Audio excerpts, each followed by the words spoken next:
Welcome to Building Something Admirable, the podcast that takes you behind the scenes of how to start a healthcare-related business.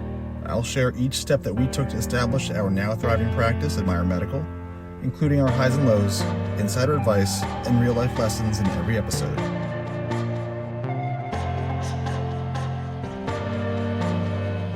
So, starting your own medical practice. There are ways to make it less nerve-wracking. It's fun, but certainly a different thing than being able to rely on, an academic center to pay your salary no matter what patient volume you see. So that's the big difference. Is the old eat what you kill thing is very, very real. So we'll hit a few points here.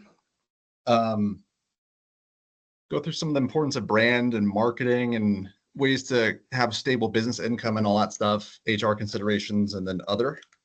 As you can see, this is going to be all littered with my medical practice logo here, and that's part of the brand talk.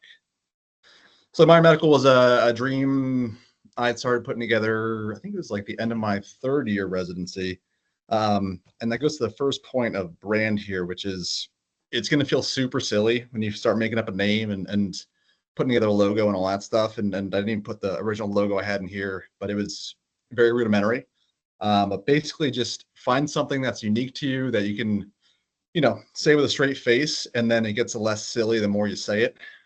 Just be consistent, and then try and really hone in on, what the important aspects of your brand are going to be. And there's, we could do a 4-hour talk on marketing, so I'm not going to get into all the nuance there. But basically, I put this first because to me, it's the most fun part. It's definitely more nebulous and not the easiest thing to get started with. But once you have a little bit of a comfort with the idea of, making this extension of your practice and being the face of your practice, then you're just a part of that. It makes it a lot easier to make decisions that are business and less personal centric. A big part of this too is it's good to start a practice, and then later we'll talk about ways of kind of subsidizing it with a more straightforward gig. Once you have the practice and you're employed by the practice, then you also see all the finances and everything differently. So it's easier to make objective decisions that may not directly benefit your personal bottom line as well, but will benefit the business. And then, it's kind of one of those corporations or people kind of things. But when you're developing the brand, you want to think of what niche you're going to be in pretty early. So for me, and a lot of this is going to be based on what I did, and it's not the way that everyone needs to do it, but what I did was knowing what my interests were, which was prehab and weight loss medicine, and figuring out ways to just keep on hammering onto that part. So for that, with Admire, it's going to be, I paired up with a surgeon really early here, knowing that prehab and orthopedics is kind of one of the more accepted uses of it, and then focus everything on what prehab means in that context. It means getting back to your normal life. It means getting back to the things you love. It means maybe trying new hobbies afterwards, those kinds of things. And because of that, I was like, that's going to be an admirable kind of thing. That's going to be, very positive connotation. So that's where the name Meyer Medical came from. I've totally paraphrased that statement. Basically, your services are going to be easily commoditizable. So if you're, sports med, how many sports med docs are there in your market? If you're a prehab like me, basically there are other weight loss services in the area. So the strength of your brand and what you mean to people is going to be the difference between the lowest price that someone can get for that service and what they're going to pay you. So if you have a strong brand and good community involvement, which I'll touch on later, and are very trustworthy and all that stuff, then your services become more valuable, and the old trading time for money thing becomes less of an issue, and you can survive a little more comfortably. What you can be doing now to support these things, start thinking of a name. It took me a little while to come to that one. There was a lot of guess and check of seeing what's out there, what's available. You basically want to figure out, okay, what domain name is available? Are the social handles available for all that? What kind of iconry can I put around there? So in this case, the dolphin, I figured that's a very social animal, positive connotation, intelligent, playful, and market centric. So in Delaware, there are like 7 or 8 kinds of dolphins and porpoises in the water around us. So it just kind of made sense. But generating content takes a lot of time. And so you want to start getting on that early. And that's going to be a really recurring theme of this conversation is if you're going to be building a brand around your practice, you want to have other things that potential patients can see that A, makes them trust you faster, but then also B, makes them want to be a lifelong fan of that brand. So, we sponsored a baseball league here. Basically, we go all the different local fairs and stuff like that. All those things are different ways to get your name out there and get potential patients involved in what your brand is. But it's also very easy to do this passively and start building that as early as possible. And that's something you can do as a resident without having to worry too much about launching it immediately and getting a nice pile of content and organizing it well. And this way you can deploy it the second that you want to start actually getting your brand out there when you know where you're going and all that stuff. So when it comes to marketing, obviously that brand falls under that, but the different channels of marketing can be another 4-5 hour talk. So to boil it down really closely to what we're talking about here, again, get involved in your community. For me, Middletown, Delaware it's a big town. I think about 50,000 people now, and the better you can and quicker you can get ingrained in the community, the more likely someone's going to say, I got this hip replacement coming up. What do I even do for this? And then they say, oh, my kid played for the Admire 11-year-old league baseball team. I wonder if that applies here. And then they look into you. So it's very hard to connect where your marketing dollars are going to some of the money that gets back to you years later. But these kinds of things are pretty cheap and can quickly get, established in the minds of your patients. And then they'll suddenly just feel like you've been there the whole time instead of just the past, 11 months. When it comes to social media and anything like that, always start thinking about how much your time is actually worth. So when you're seeing patients and you can write a note that reimburses that $200 for that visit and it's about an hour long or so, well, then that essentially you start pegging your time to about $200 an hour. So anything that can be done by somebody else that gets paid less than that, have them do it. Social media in this case, it's difficult, but not that difficult. And so an expert in that field is not going to be charged as much as your money is worth. So you can easily start affording that pretty early if you know the ROI is going to be there. So start finding ways of doing it yourself while your labor is cheap. So as a resident, your time is not as expensive. So that's why, again, it's good to start as early as you can. If you know what you want to be doing, know kind of just the gist of it. I wish I'd done that earlier, honestly, because we're just now kind of starting to build out a lot of video content and things like that. So what you can do now, that content, start working on it, start putting together some outlines, whatever can help you. You'll be very, very grateful you did it down the line. This is the big one. So finding a way to weather the storm between tranches of reimbursement from your insurance providers and all that stuff, you want to find a way for that stability. So for me, that was getting started as an associate medical director. That was a huge thing for the foundation of Admire. It took a lot of stress off in the beginning, but then after a while, you got to realize again, the time spent in this kind of a situation, it starts out as a blessing, but after a while, it becomes kind of an anchor and holds you back from being able to really invest more time into the thing that is ultimately your baby, So for finding that stability and finding that keeping the back door open kind of job, you want to find what relates best to what your practice is going to be. So for me, being prehab and weight loss, freestanding inpatient rehab is a great gig because a lot of my patients in prehab are going to be then going to surgery. So it's a good way to also say, hey, follow up with me in the clinic afterwards. We'll work on the transition home stuff, but then we can also work on any sort of secondary stroke prevention. So we'll get you with the weight loss and your diabetes under better control and get you more active and all that kind of thing. So finding a way to connect the dots between what is your bread and butter daily paycheck kind of thing to your practice, that's where you'll get the most return for that kind of time. It's good to have a business plan. Just because you're going to need a small business loan when you get started, if you don't have a good sized cushion in the beginning, you're not going to be able to invest in the things that matter. And very quickly, we're very, very glad we had that loan. In fact, it would have been nice to have a bigger one because now if you try and get more money later and you are still in the hole from the first one, they start wondering what happened to that first amount of money and why were your forecasts and your projections wrong. It might be that you're just investing in more things. Like right now, we're about to finish putting out the books that we're working on, and that requires a little bit of investment. We're starting to come out with this women's health supplement that's almost done. that was an investment. All these little things add up, and it's really good to have that dry powder, financial available to be able to invest that when you need it and not worry about making payroll and paying rent and all that stuff. And doing it later when you already need the money. The next one is the important one. Insurance companies, they really, really, really are terrible. They will do whatever they can to deny your claims. It is as bad as they tell you in residency. So the first thing you can do is, as soon as you're able to get your credentialing started, so that's going to be your medical license first, and then after that, it's your insurance, and then it's credentialing. I think that was the order. That's the stuff you can start towards the end of your 4th year. And the second you're able to do that, I prioritized the fun marketing stuff and then ended up scrambling. And because of that, I couldn't actually start my job until August because of some of the credentialing issues. And then we didn't actually get our first insurance reimbursement until I think it was September. Luckily, the way that this job works, they have a salary guarantee. So if you're not getting your insurance reimbursements, they make up the difference. So that's kind of cool.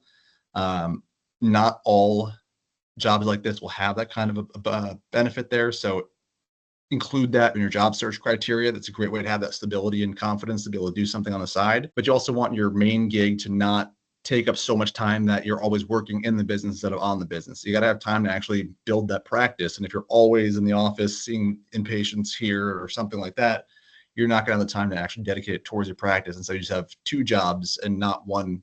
So what else can you do besides get paid by insurance companies? Anything for cash. Now, the thing is, there are a lot of rules on accepting cash for certain services. Basically, you can't take payment for anything that's covered by one of the insurers with which you're credentialed. So if, say I'm with Aetna, they cover whatever, weight loss services. I can't take cash for the weight loss service itself. In a membership fee, you can say, all right, this membership fee covers non-reimbursed services, including extra appointment time, faster communication, that kind of stuff. And then that's a way around it. But if you're going to have someone pay you for just a weight loss consultation and their insurance would cover that, that's not allowed. The insurance company can kick you out. If you do it to a Medicare patient, then CMS can block you. So definitely worth considering making a list even of non-reimbursed services that you offer. So Shockwave, PRP, that kind of stuff, and lean into that a little bit. Pearl there is that compounded medications are not insurance reimbursed. So what we started doing at Admire is we have a list of medications we use very frequently, and it's ethical as long as you offer them both choices. They'll say, hey, I can send this to your pharmacy if you'd like to see if your insurance will cover it, but I know that X, Y, and Z reasons why they won't. Or you can fill it here for this price right now. You can walk out the door with it.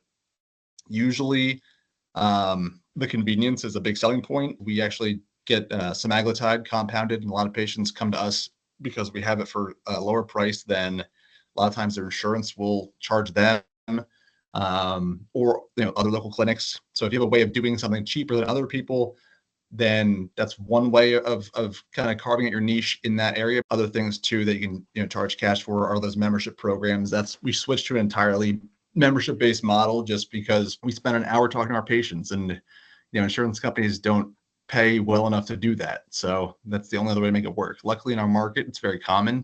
Typically, if the access is low, then they're comfortable with that. Here in this area, there's a big shortage of doctors.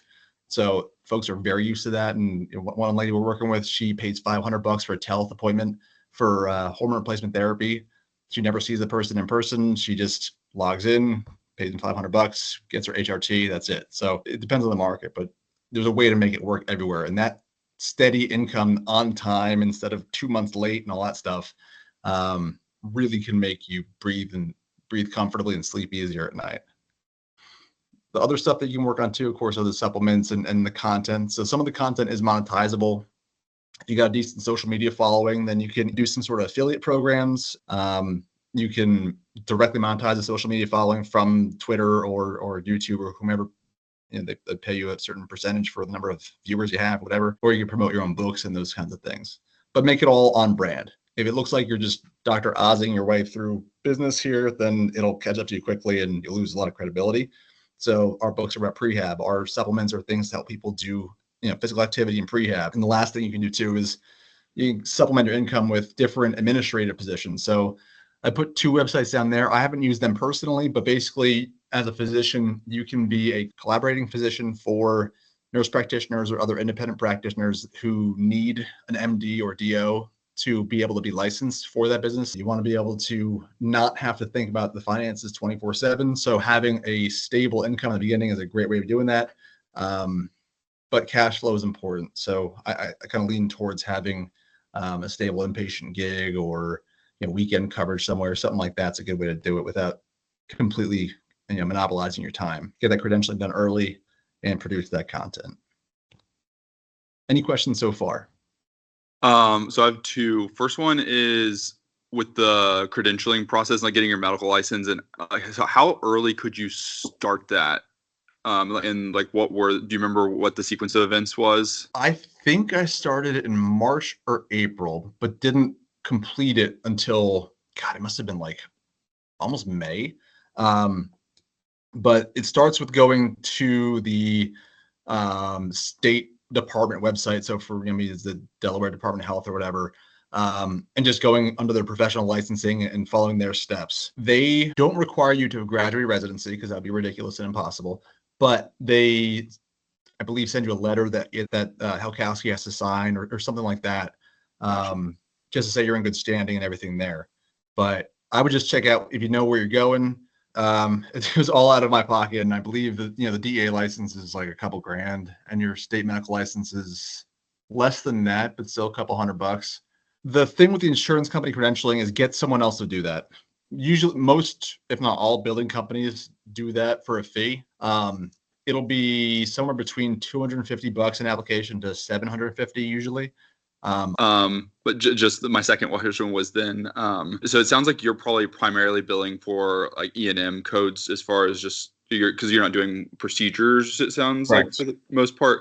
So with those is with some practices, whenever you're starting like independent, whenever you get credentialed and you being small and not having negotiating power, you're going to get paid at a lower reimbursement rate from those insurance companies. Did you find that even for like your E&M codes? Yeah, no, I mean, I don't even think I had any way of bumping up the amount that they're paying. And each insurance company pays different amounts of not enough. So you want to, as early as possible, find ways to have non-insurance based revenue. If you're going to eventually plan on transitioning to just the practice and not having that second job. Any other questions out there? How I know Delaware's hospital system, how are you integrated in, or do you deal with those other hospital systems like Christiana or Bay Health, or forget the other one in South Delaware, but like, do you deal with them at all, or in the future, do you plan on it? Yeah, well, what we did was first I just kind of found, you got to find kind of your champions in referrals and everything. So I think I mentioned, we work with this one surgeon a lot. He's part of First State Ortho. They're the big, and I think at this point only, I think they all merged together to First State Ortho Group, EMRs. So you can see some records outside of your system. Also, depending on your EMR, some of them automatically interface with the other ones. The only time we ever need that stuff is if we need like imaging records or an old EKG before we start certain medications. But it's almost certainly state dependent. So the HR side of things, again, your time is expensive. So as early as possible, you want to find ways to delegate out to either an internal cheaper labor, external cheaper labor. So, it might be costly to have that marketing team in a different company, but it'll end up being cheaper per hour than hiring someone to do it all yourself when you're small. AI can do a lot now, which is great. So when it comes to like video content, audio content production, I use this program called Descript. It's super, super handy because it's AI driven and you can edit stuff super fast. Only do things like that if you enjoy them. Otherwise, someone, again, can do it cheaper probably. But then whenever you can do it, you want to hire someone who's going to be your kind of right-hand person.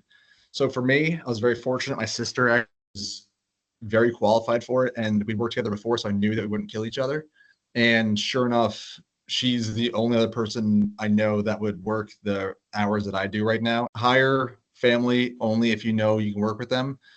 Try and avoid a lot of, hires of convenience, because once you bring someone on, it is tough to fix a bad fit without stepping on toes and ruining relationships. But if you're good, you can moneyball the whole thing and find someone who's currently not well compensated for the job they're in and put them in a better job in your company and end up doing well with that. So, as an example, our front desk patient experience person, she's a bartender before this. So we knew she was great with people and could remember, personal details and stuff pretty well. A friend recommended her, and now she's our person that everyone loves to talk to on the phone because she, again, remembers everything about them. So you can find ways of doing that too. There's someone that we've been trying to hire for the past 2 months, but she's an experienced nurse and makes more where she currently is than we can afford presently, so it's just not worth the investment. And that's just kind of the way it works. You're not always going to have the budget to hire everyone you want.